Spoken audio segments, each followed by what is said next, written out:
Take me somewhere to warmer weather, to something better than here right now. 'Cause the days get longer, the nights grow colder, a lonely shoulder when you're not around. This is Mulligans, where life gets messy, love gets complicated, and second chances just might save the day. Let's begin.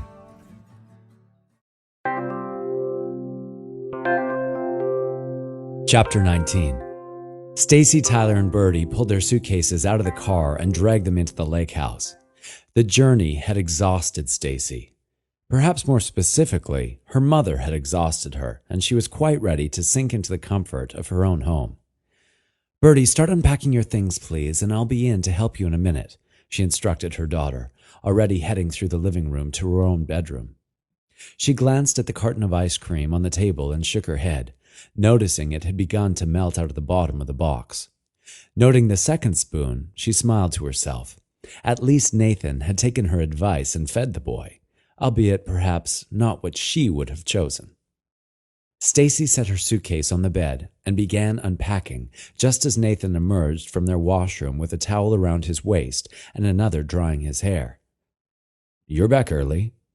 "I love my mother, but 3 days would be pushing it." She leaned in for a kiss, resting her hand on his chest. "You're shivering. Out of hot water?" "Yeah, I'll have to check the pilot light in the hot water tank," he said, tossing the towels in the laundry hamper and pulling on a dry shirt and some sweatpants. "I saw you fed Chase," Stacy remarked, hanging her clothes back in the closet. Nathan turned to her with a startled expression. "The ice cream? I hope there was more to the meal than just dessert," she scolded playfully. "It's melting right now in the living room." "Oh, geez, I completely forgot. I'll clean it up," Nathan apologized and hurried out of the room. Chase shivered in the cold water, not sure what to do. Nathan had not returned, and he was about to head for the dock when he heard someone scrambling down the cliff stairs. He smiled, anticipating an opportunity to resume where he and Nathan had left off, and suggesting a hot shower. His smile quickly faded as Tyler ran yelling onto the dock, pulling off his shirt and shoes and diving into the water. He emerged 10 feet in front of Chase in the dark water and swam towards him. "Hey!" Chase swallowed hard and tried to gather his thoughts. Reality was crashing down hard all around him. "Hey, night swim, huh?" Tyler exclaimed with a splash. "Love coming out for a night swim. It's gorgeous out here, right?" "Yeah, totally." Chase nodded, unable to completely look at his friend. "So, how'd it go hanging with the old man?" "It was all right." "Lots of golf talk, probably," Tyler guessed and leaned back floating, taking in the starry sky. "You missed out at my grandma's place. Happy hour starts at breakfast. There were mimosas at 9, wine by 11. Chase tried to casually lean back and join Tyler floating, taking in the night sky, but the guilt was nearly pulling him under. "Oh God, put that thing away!" Tyler exclaimed. "I can see your jangler floating. Way to wreck a perfect view." Chase sank back into the water, having forgotten his shorts were lying abandoned on the dock. "Aren't you scared a fish is going to bite that worm off?" Tyler joked, pushing Chase's head down under the water. Chase emerged and swam after Tyler, putting him in a headlock. Maybe if he just pretended like nothing was amiss, that nothing had changed, then maybe he could make the weekend disappear and everything would return to normal. "Ah, get away from me!" Tyler screamed, pushing Chase away. "I felt your jangler jingle against my leg. Come on. I'll race you in. It's freezing out here. You're going to get frostbite." Tyler turned with a splash and swam to the dock. The regret grew in Chase's stomach like a lead weight threatening to drag him down into the lake. His arms and legs felt weak, and he knew he had to swim to shore now, or his remorse would surely swallow him alive.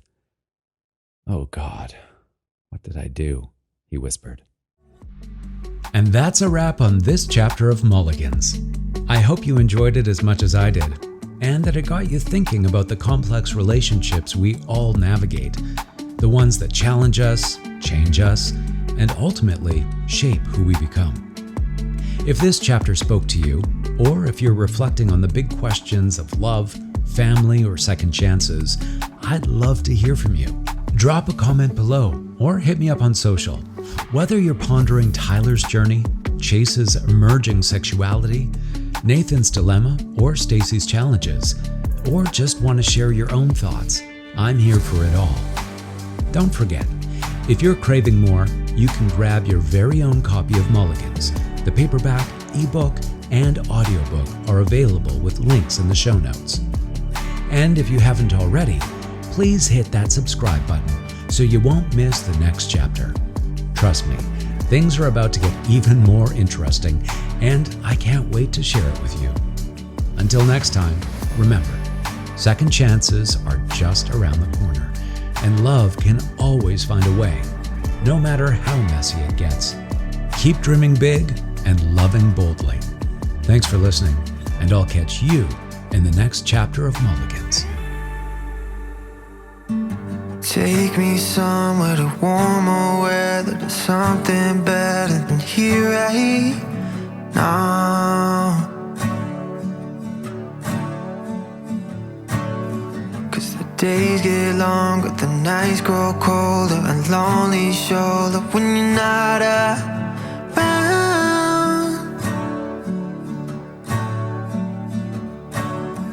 Tell me, do you want me right now?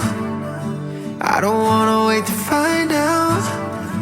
I need you to love me lights out tonight. Will you love me till the sun goes down? Will you love me till the stars burn out? And tell me, do you see a future filled with me? 'Cause I do. I see you, I see you, you, you.